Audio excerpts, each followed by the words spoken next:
how do you see that this technology, crypto and stablecoins, will evolve private equity and investment banking?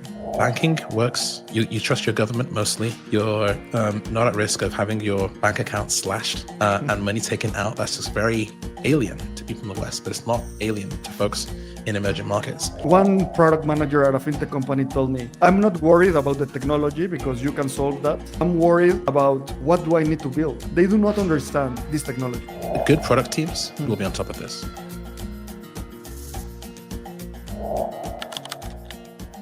Hello, everybody. Welcome to another episode of Frontera, where we analyze crypto in frontier markets. And today we have a really special guest. He's Chuck Okpalugo. And man, you've been posting so many good research. You did some amazing product work at Paxos. We met, I think that during Solana Accelerate in New York, just a really cool conversation.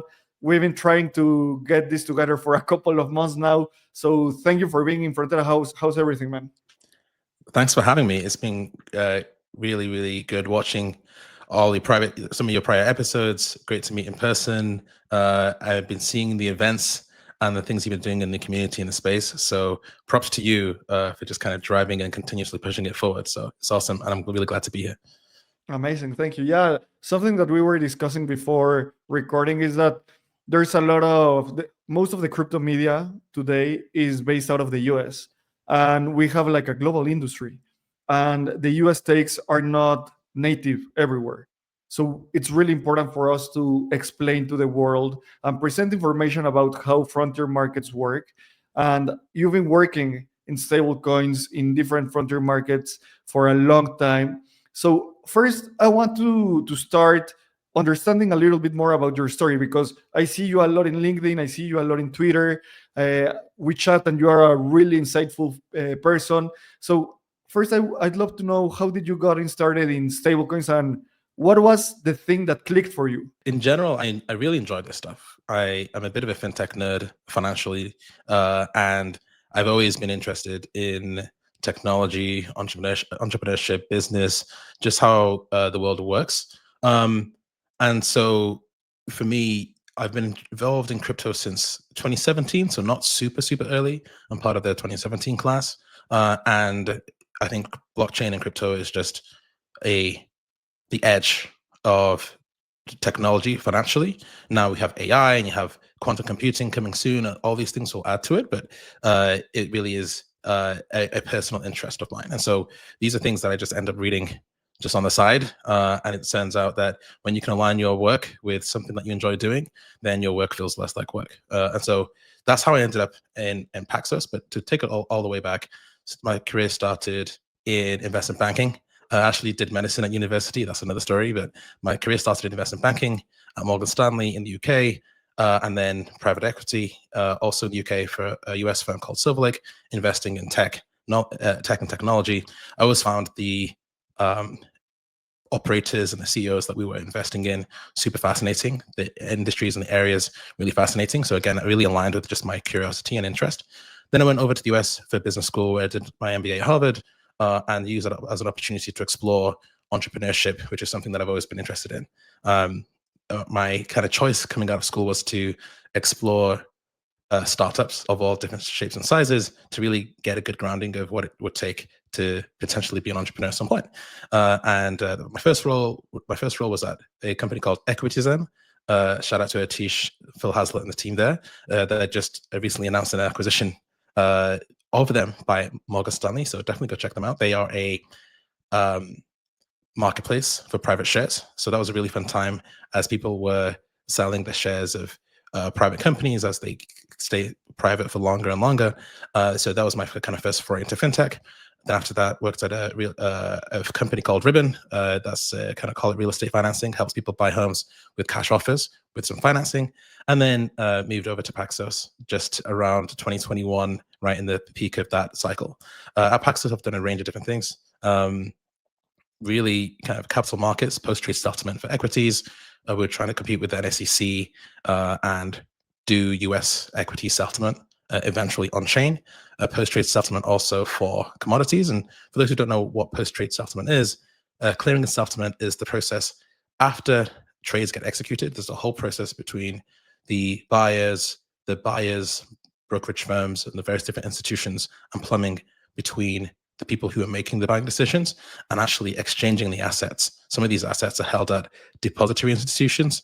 We can go into all of that, but really there's a process, the process of understanding who owes each other what, making sure that that's clear, sending the messages across to each other, then instructing movement of the actual assets for settlement.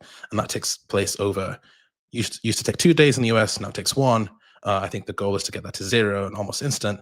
And then similar in commodities, very kind of archaic processes and inefficient. And the goal was to try and improve those. And so obviously stablecoins play a role as the dollar, the cash leg of all of these asset movements. So we've been thinking about real world asset tokenization and efficiencies for a very, very long time. Shout out to obviously Chad and the founders at Paxos who have really been laser focused on tokenization of real world assets and moving the financial system to a much more advanced place. Other things I've done since the then at Paxos have been blockchain integrations, cross-chain interoperability, and then for the last year or so, payments and orchestration.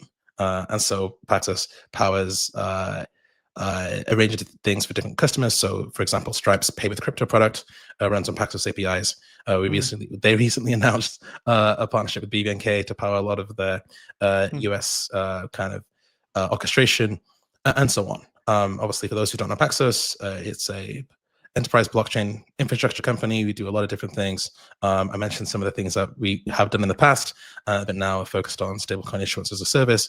US dollar, a global dollar is a kind of key product, as is PayPal's PYUSD.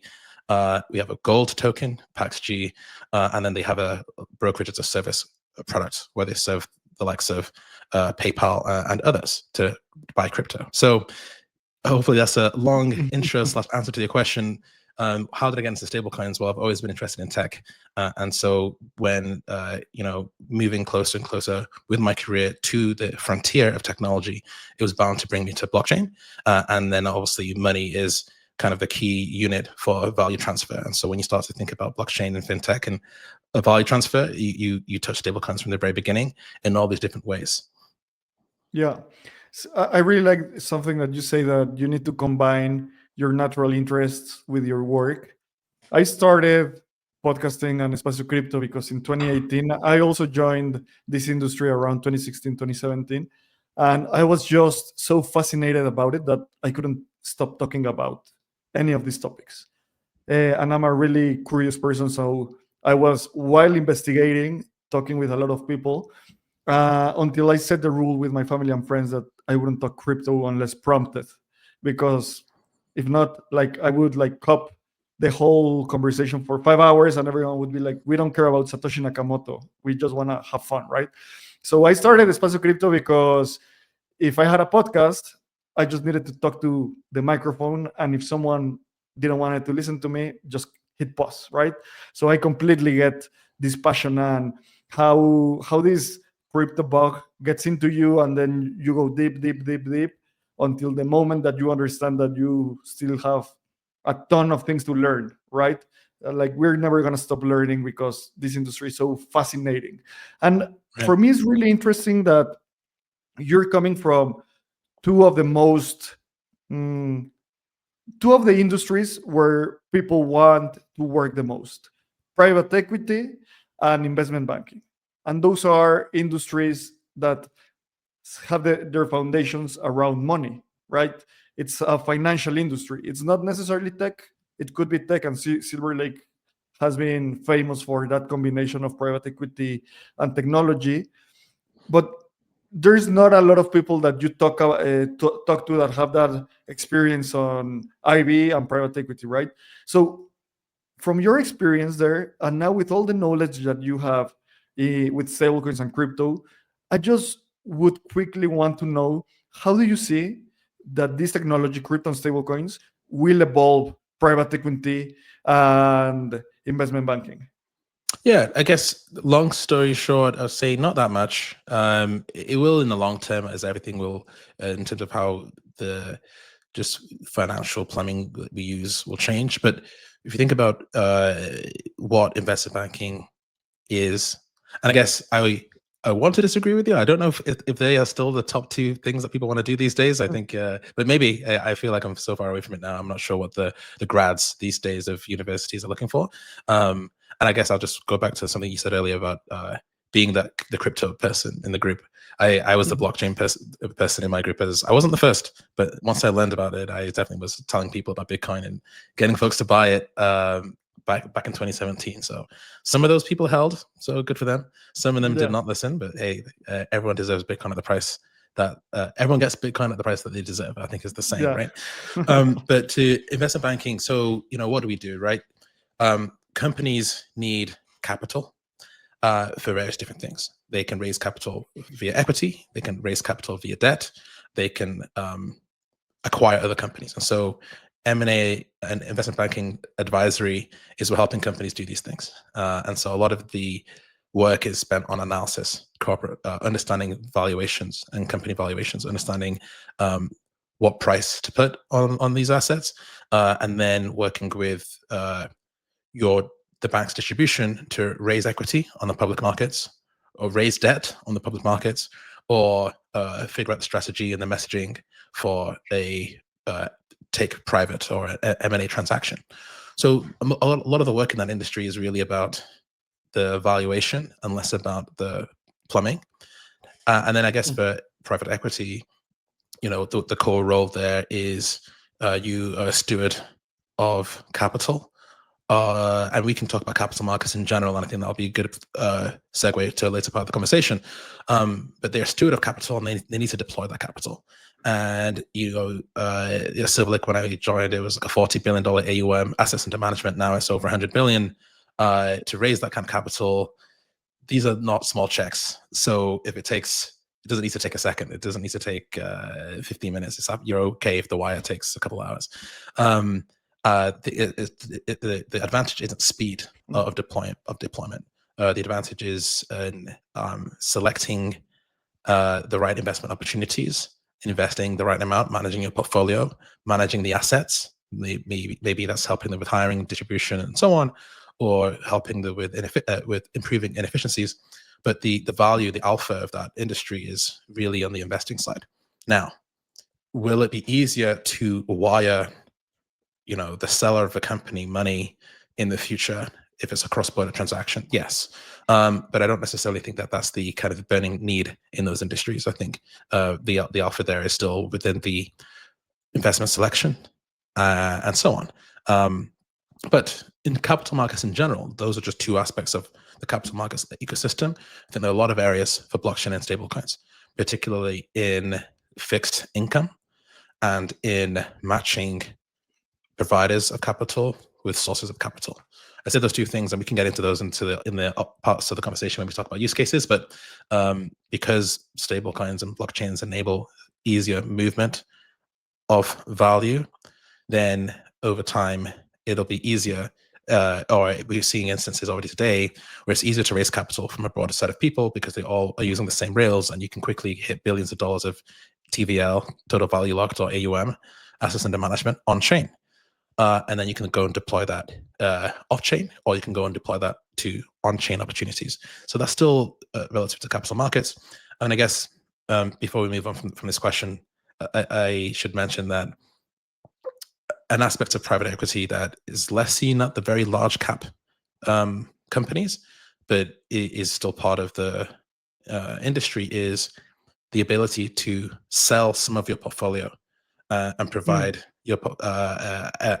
provide other people to buy into your portfolio. Now, when it's billions of dollars AUM, that those deals don't happen very frequently, but I think a lot of the interest in tokenization of real world assets, RWAs, have been about funds, not private equity funds, some of them. I think Apollo did one recently, but more kind of closed-end funds and other investment funds, where the goal is to, in these industries, the cost to onboard a customer or somebody who's going to buy into the fund is quite high. And so you limit the number of people who can buy into your fund. And if you could lower the amount, you limit the number of people by increasing the investment minimum. You say, hey, you know what? It's just too much effort. I don't earn that much. The minimum investment is going to be $100,000. And theoretically, and it's true, but theoretically, you can reduce costs in that process in terms of how these things are ledgered, how they're tracked by using better software. Some of that software being blockchain. Yeah, I'm saying this in this very specific, slow way because some of it makes sense, some of it doesn't make sense, and we can get into that and why. But the idea is that you can reduce the cost and therefore reduce the minimum investment, and therefore expand the range of investors who can get access to your funds. No, these aren't necessarily Silver Lake-sized private equity funds, but given that we're talking about funds in general and capital markets, I thought I should just mention that part. Yeah, something I really like the analogies between like science and thermodynamics and money. And while you were speaking, I was thinking about like the formula of momentum, that it's basically mass times speed, right? And there's a minimum momentum that money needs, and that depends, obviously depends on the mass and the velocity. For a wire of $2 billion that it has a huge mass, you don't need a big velocity because still it has a bunch of momentum, like theoretically, right? You can wait. You don't want to mess up that wire, and it's okay if Silver Lake waits 2 weeks from their investor in I don't know, a billionaire in Mexico to invest in them. They're okay with that. But when you do something more like payments or remittances, where mass is basically you cannot compare $1 billion to a $20 remittance, then velocity or speed becomes super important because you need to have this minimum amount of momentum to enable the use case. And I want to segue here on these like big differences between mass and speed, the big mass, private equity, small mass, remittances, small mass like mobile top-ups in a year. We were talking when we were in New York. So you've been exploring a lot of different use cases in frontier markets from APAC, also talking, we've discussed a couple of things in Latin America, different things in other regions. So I would love to get your take on how do you see that stablecoins in different frontier markets are materializing? Because maybe a lot of people in the US, I think that that's starting to change, but still they do not understand like why stablecoins, right? Because their financial system might work well. What are the key use cases that you've seen in different frontier markets? Yeah, so I guess to touch on the analogy, I think I see where you're going with it, and it works. It makes sense in some ways for sure. I would say that the use case is the most important. In most cases, use cases that have such large payment amounts are typically you don't necessarily need speed, but that's not all the cases. I think if you need to pre-fund a balance, or if you need to complete a margin call, those can be in the hundreds of millions, depending on where you're trading. Speed will be of the essence. So definitely very use case centric, I think. And so I guess that ties into this question where, what use cases are we seeing? And I think we were talking about at the very beginning of this session, the reporting in the US, because that's where the Genius Act has been passed, and that's where a lot of the media companies are, is very US centric. And understandably, lots of Westerners, I say Westerners because it's not just the US, UK, Europe, banking works. You trust your government mostly. You're not at risk of having your bank account slashed and money taken out. That's just very alien to people in the West, but it's not alien to folks in emerging markets. And so this concept of banking and unbanked and having sovereignty over your own money is very foreign. And I think that is kind of the leading use case today of stablecoins. It's just global dollar accessing the dollar. People outside the US want dollars, and they don't have good access to dollars. It's that simple. And I say it that way because if it doesn't ring, it's because you're just not aware necessarily of the needs of folks in emerging markets. And it's not necessarily just kind of consumers in places that have volatile currencies. I say volatile currencies. It could be inflation, could be politics. There's lots of reasons for volatility and economic volatility. But large multinational businesses, if they're large enough, they will have access to dollars because they'll get it through the banking system. But even if they're large enough, there's certain countries where they can't get it through the banking system. And so you still need a solution to getting access to dollars. And so why dollars? Well, there are many different stats you can look at. Dollars are the world's reserve currency. Okay, what does that mean? They are the most used for trade. I forget the stats. Like I always mix them up these days. But 80% of FX, or like 60% of trade, and if you think about the certain countries operate with multiple currencies. So countries can have a second currency. So you could think about Argentina, Nigeria, Turkey, where dollars are used because of the volatility of the existing currency. And so, dollars are like the most used or the largest second currency. In the same way that English is the biggest second language, dollars are the biggest second currency. And you just wouldn't, that's not intuitive if you haven't lived in emerging markets.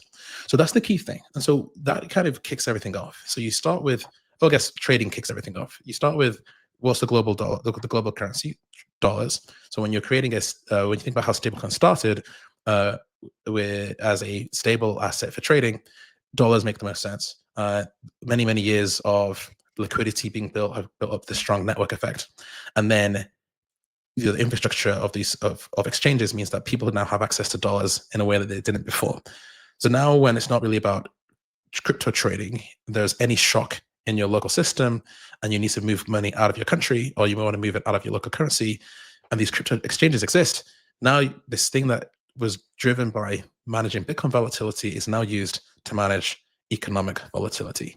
And so that is kind of the genesis for folks who are not aware. I'm sure many people listening here are like, yeah, of course, we know this. We've been doing this for like 5 years. Yeah.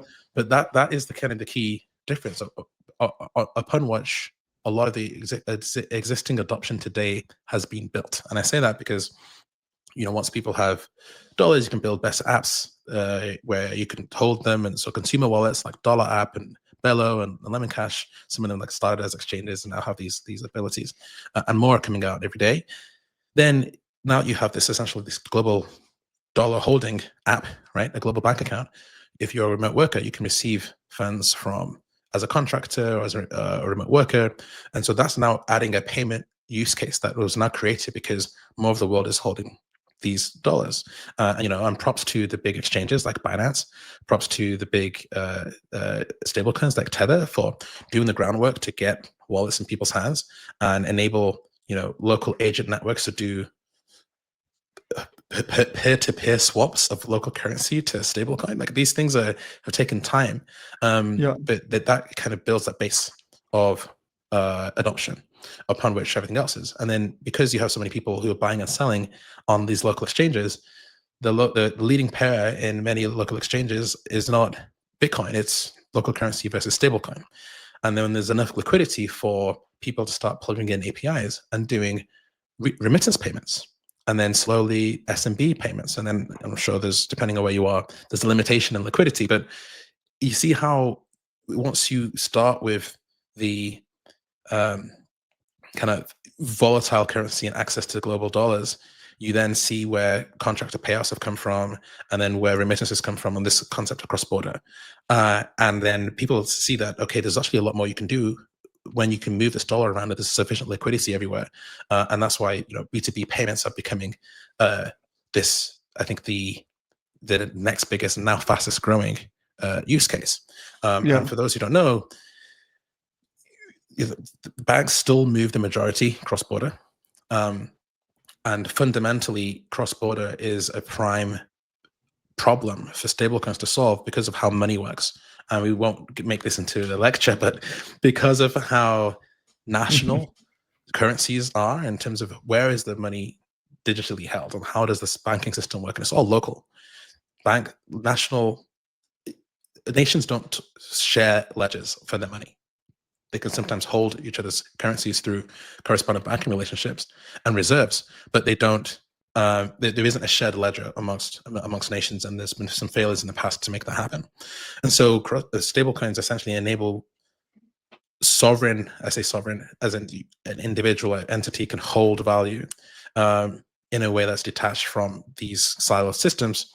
And as people have seen that kind of occur naturally because of all those things I said, for like remittances, people can say, hey, wait a minute, I can send this person dollars, stablecoins, as dollars to this other location. They can off ramp to dollars and now access fiat liquidity in this other area of the world where I don't have access to.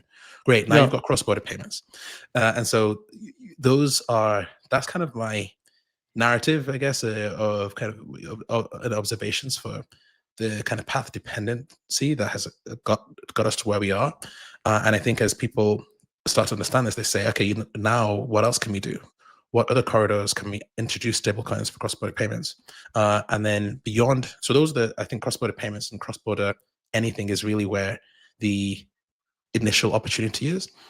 And then there's a whole other set of use cases that I think we can talk about, but are coming soon, but it's not here yet, that are related to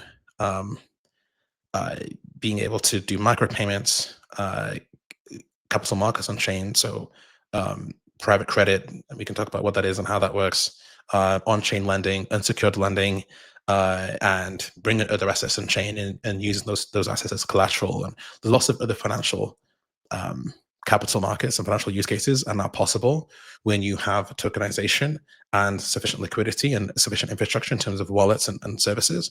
But they're all, they still have lots of room to grow, and lots of things need to happen before they occur, versus the kind of cross-border problems have been around for a while, are still very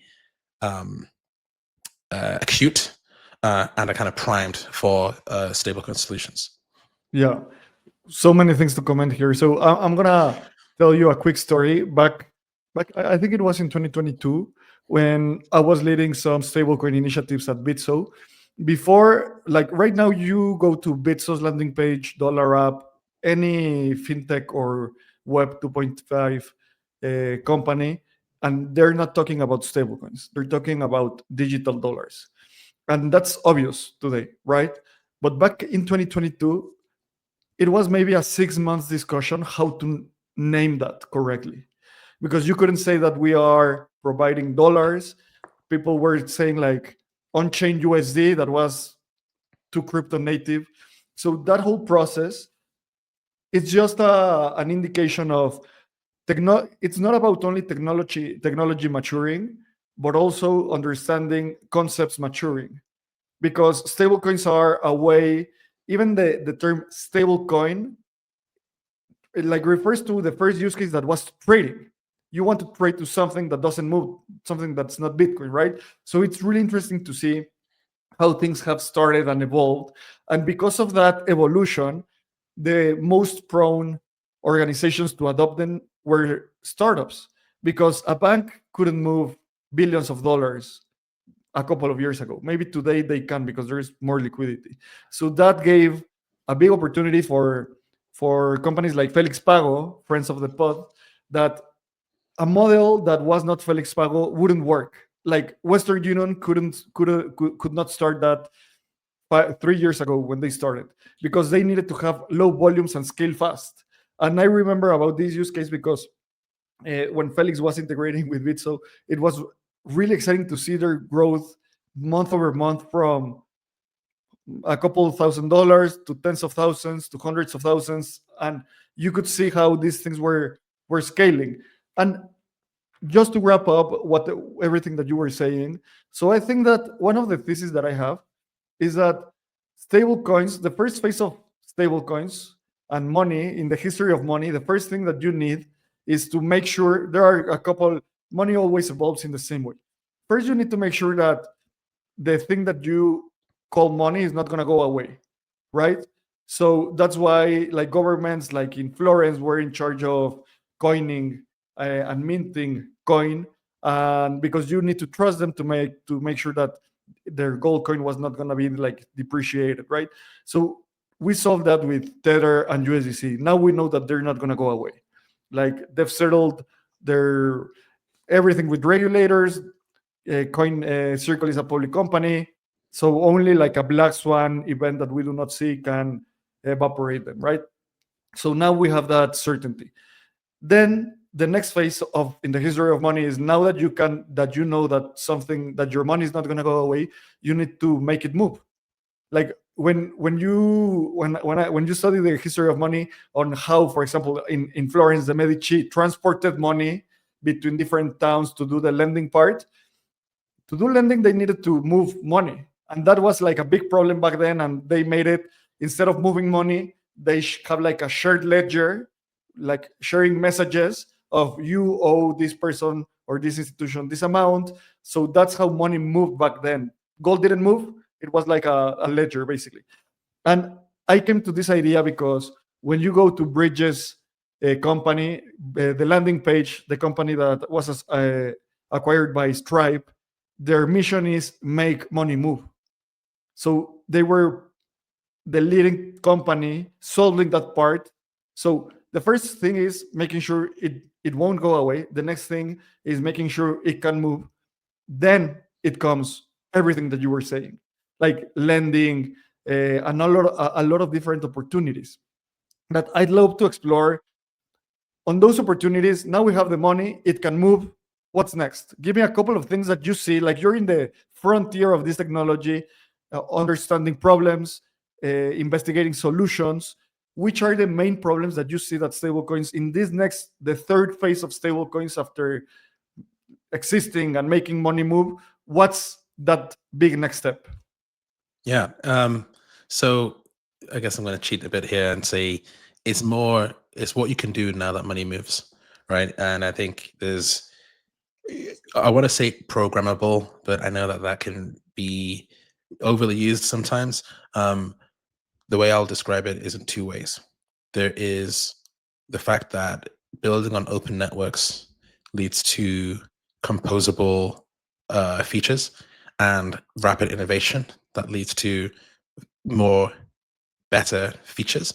And I think we see that in this trend of being able to lower the cost to produce financial services.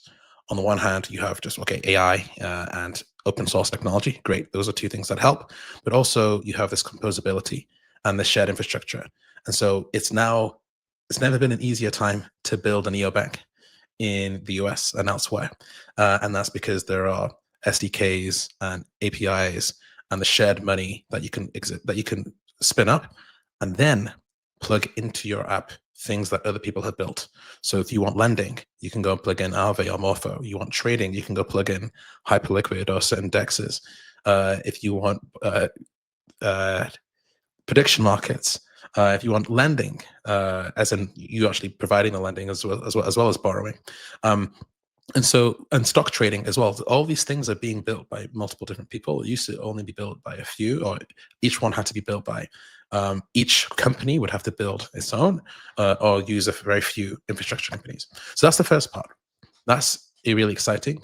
It lowers the cost of building financial services, particularly this non-custodial aspect of people holding their own assets, which is a new thing that blockchain unlocks, and most folks kind of don't quite realize. It means that you can go global much more easily.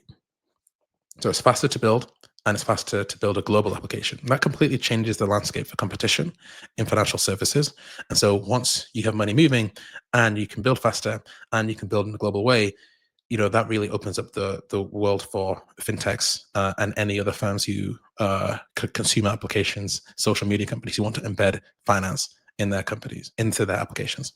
That's the first part of programmability.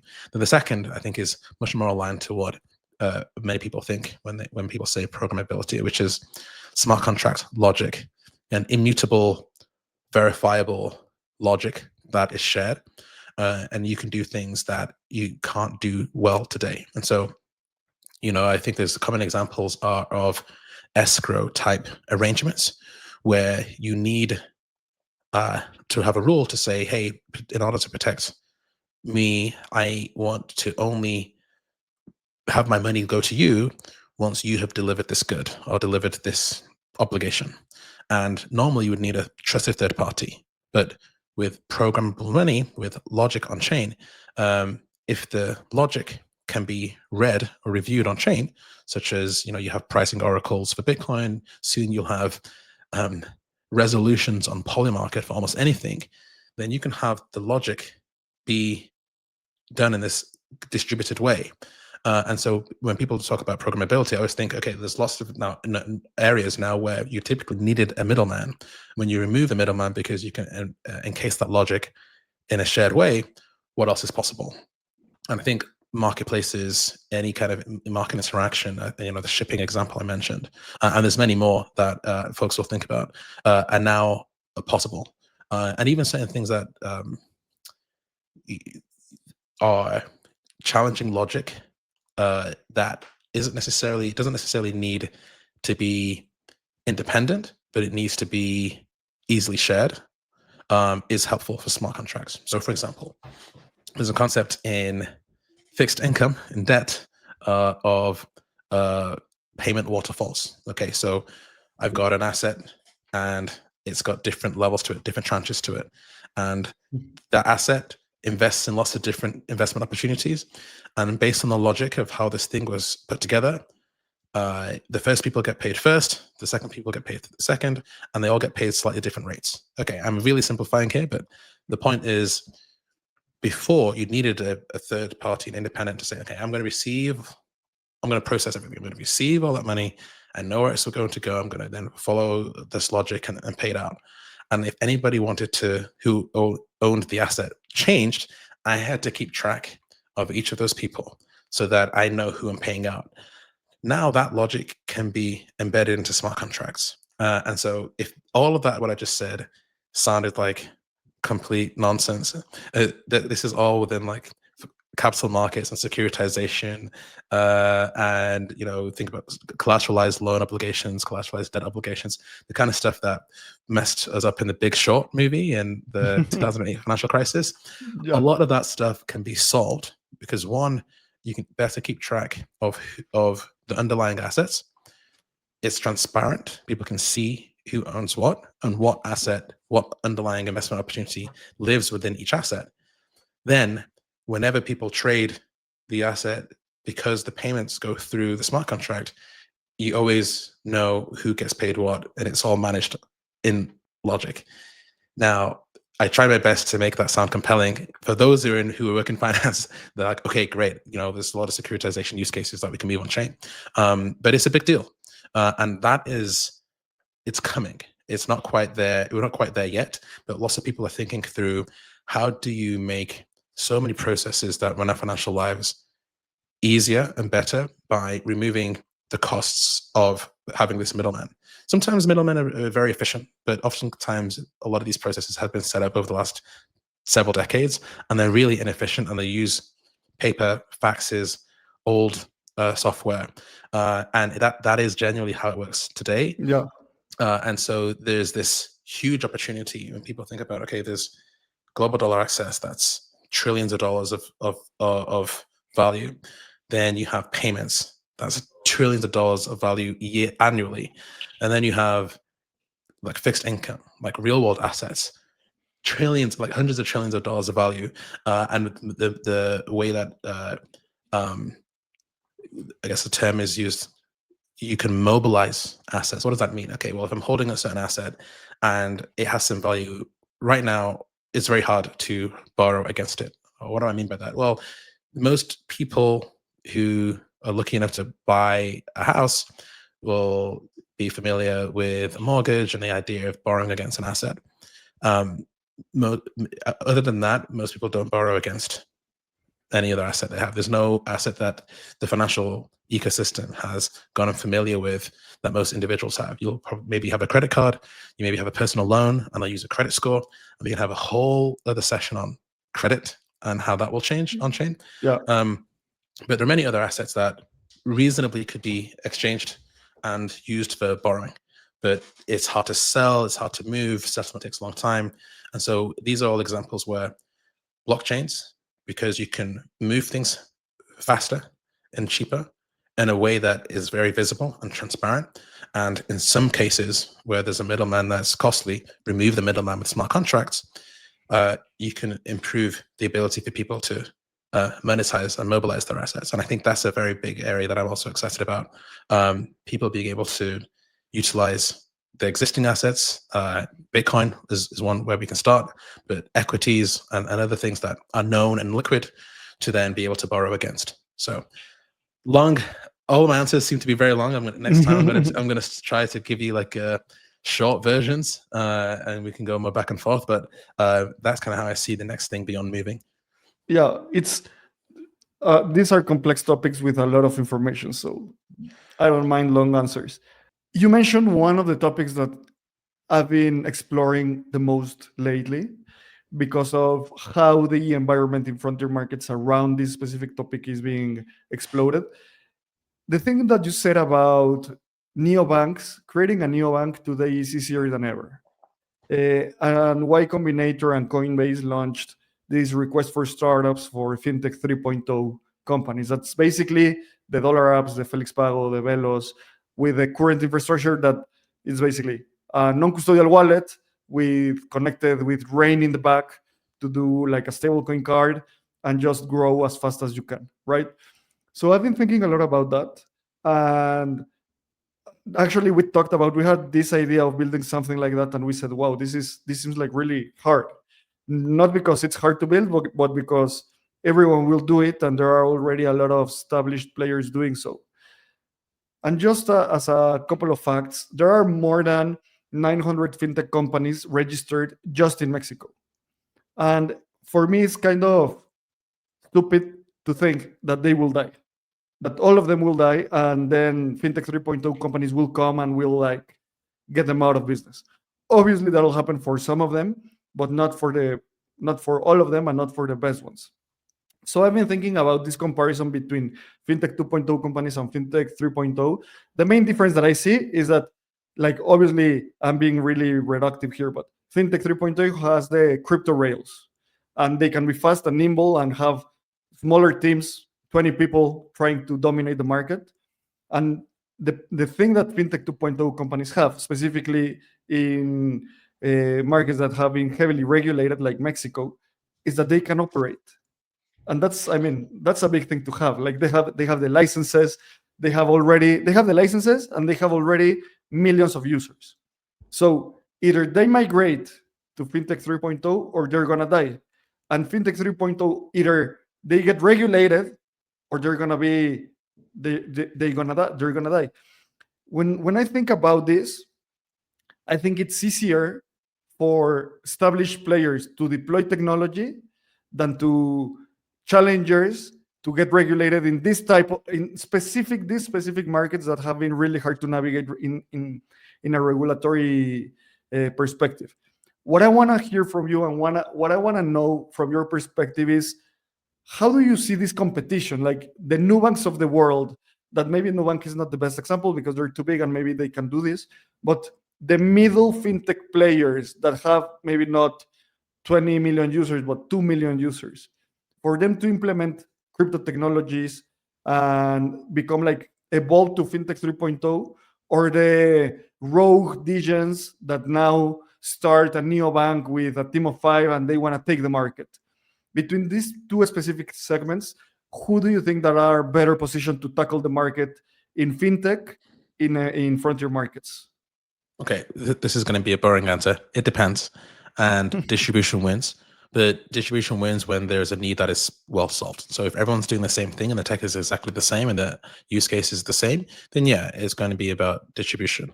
But oftentimes, there are innovative products and feature sets that can be deployed that the existing fintechs don't have. And so, for example, the ability to, if you have Argentinian customers and they want to travel to Brazil and pay with Pix. Okay, not all the existing fintechs have that. You have to be very quick to enable that, and then how do you do that in an efficient way and use stablecoins in the back end without solving for anything? And I guess I could throw the question back at you and say, why do you think the apps such as Lemon, Bello, Dollar App, Takenos, why are they successful? Why are they growing? Well, you said three companies that are Argentinian, and Argentina is like a outlier in the world and in crypto, right? My question for those companies, my like counter question would be, why are they not successful outside of Argentina? Because they do not dominate any other market, right?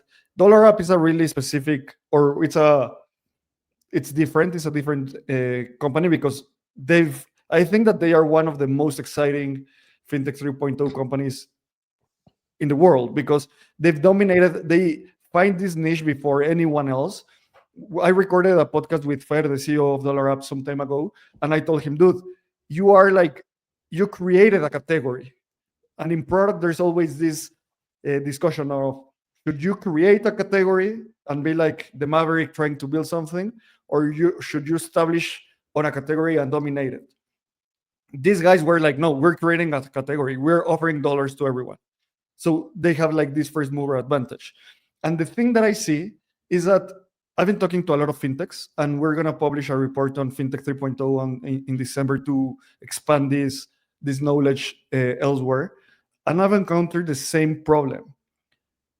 One product manager at a fintech company told me, I'm not worried about the technology because you can solve that.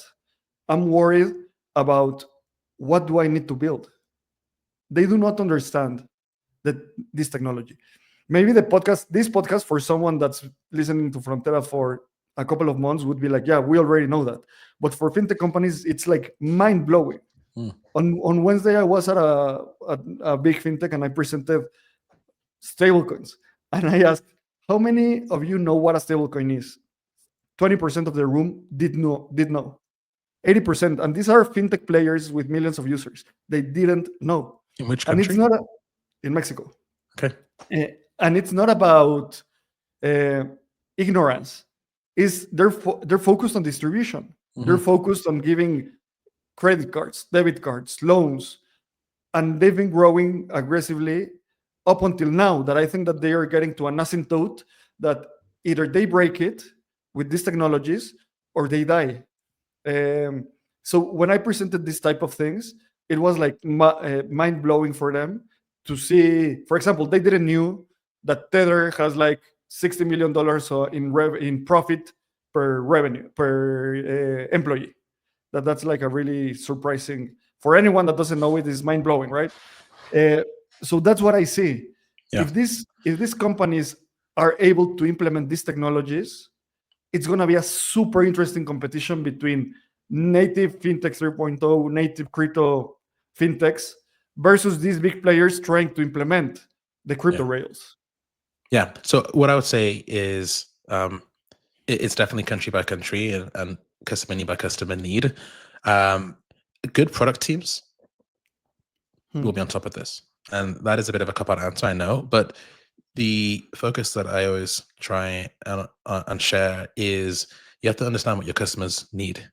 And if they need the ability to be able to travel to Brazil and use Pix, then that should be something you should be thinking about. And then as you're thinking about providing that feature, then maybe you say, wait, how is this possible in an efficient way? Oh, wait, there's this thing called stablecoins. It's just technology. And so on the one hand, I think, yes, I don't know who was in the room in the session that you said, but the product managers and engineers in fintech, you should be aware of stablecoins, particularly if you're in emerging markets and particularly Mexico. There's just so much noise about how well all these players are doing, and Felix, Pago, and so on, and Bitso. It just makes sense. You'd be surprised, though. You'd be surprised because sometimes in crypto we're so passionate about it that asking a couple of questions, you understand that there's a gap, and that's an opportunity. Right. And so I think it's an opportunity if you're a PM, a product manager, or an engineer at one of these companies to stand out and stay on top of the market, because I think it shouldn't be, hey, how do we implement stablecoins? It is, okay, what is our OKR? So we're trying to grow, we're trying to add stickiness. We want to add multiple, get higher attach rates of features or products per customer. Okay, that's the goal. And then you look through what your customers need, and oftentimes maybe they're maybe you're seeing numbers go in the opposite direction, and you have to ask yourself why. And you see that they're going to a lemon cash equivalent or a Takenos or something. You say, okay, what's going on? And you learn, and you realize actually they want this dollar card, but I'm giving them a card. Oh, but the card that they have over there can work with US websites. Oh, interesting. Okay, and so there's work to be done, and I think this is very product centric, but really understanding what your customers want, and then figuring out how to get it to them, and then in the solutioning, understanding the available technologies. And yes, stablecoins is another technology. AI is another technology. They should be utilizing all of that in order to figure out.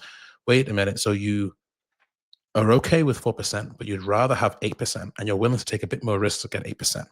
And I can't get you 8% unless I invest in this DeFi thing, which I don't fully understand. I'm going to go figure it out so I can give you that product. Okay, great. So now this product has, a Morpho integration and is enabling their customers to borrow, to lend, at 8%. But the customers don't see anything about crypto or stablecoins, but the product team and the engineers do. So my focus, my push, my advice is just to really truly understand the customers, and if the good teams will do that.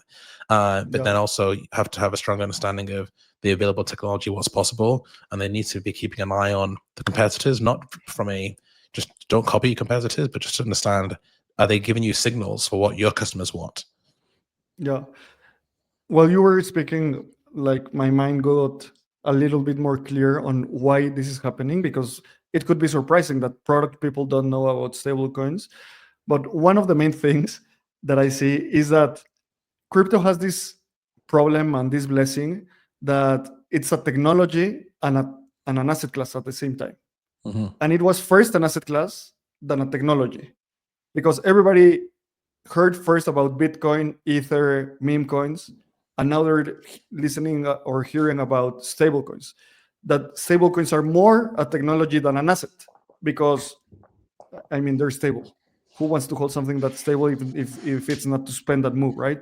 So talking, for example, one of the questions that they told me in this session was, how do we present crypto to the user? And I told them, you don't. Basically, you don't. They don't need to know. If you're doing tokenized bonds, if you're doing US dollars, just put the word digital as a last name. And obviously, in the terms and conditions, you need to explain how you're doing stuff and all of that, because you need to be transparent. But in the product mindset of these people is, the user is going to click a button, they're going to see Ether, and they're going to be looking at a chart every day, because that's their own experience. Yeah. I don't know if that's because of, in emerging markets, we need to have more mature product organizations and better product managers, or it's just how people have been perceiving crypto as an asset and not crypto as a technology. And man, I think that we can keep going for hours and hours and hours about this. We are two, like, the crazy people in the room talking about crypto. But I think that we need to record another podcast just on this topic, like the evolution of Fintech 2.0 and Fintech 3.0. We're going to launch a report soon. I'm going to share it with you, obviously. And thank you for coming. Anything you want to say to close the episode? Yeah, I guess just to respond on that last piece. Yeah, it is interesting, as you mentioned. We are in the center of the industry, and so definitely in a bubble. And I'm trying my best to try to help people understand the various different aspects and where to spend their time. But you're right, and this is just the way the world works. And as much as I can advocate, or we can advocate for certain things, people will operate based on their incentives and what they're incentivized to do. And so if you are a startup or a entrepreneurial team, this is opportunity. And it kind of goes back to the question you asked a moment ago with, hey, will it be the existing fintechs who will build these new technologies into the existing distribution, or will it be the new firms?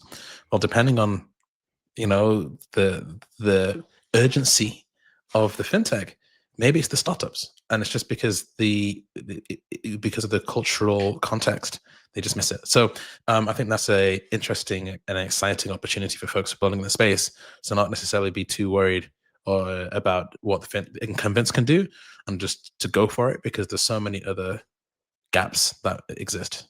And hey, Yeah, but maybe at some point they'll say, you know what, we need to acquire this team, and then you get acquired. There's a lot of consolidation that's going to happen in the industry for sure. It's already started. yeah, definitely. The game is to solve a problem, be well founded, and not die. And I think that all companies that do that and have like a sustainable business, there's gonna be a lot of consolidation. So, Chuck, thank you for coming to Frontera. Appreciate you, man. Where can people read everything that you produce? Where can people find you? Yes, so all over the place these days. So I should say for just general stablecoin and on-chain finance takes and opinions, you can find me on LinkedIn at Chuck Okpalugo, or on X, Chuck_XYZ. I also write kind of longer essays in a newsletter called Stablecoin Blueprint, which is stablecoinblueprint.com. A weekly wrap of stablecoin news. That's the weekly stable. You can find that at thisweekinfintech.com. And then we also have a podcast about stablecoins and the future of programmable money, and that is called Money Code.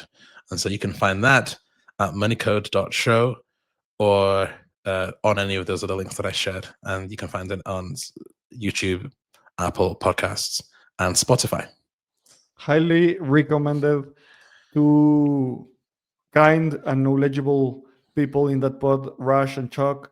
So, well, you can find us at Frontera. Find me at Abraham CR, always giving good takes and good memes also. So, thank you, Chuck. See you next time. Thank you for coming, man. Thank you for having me.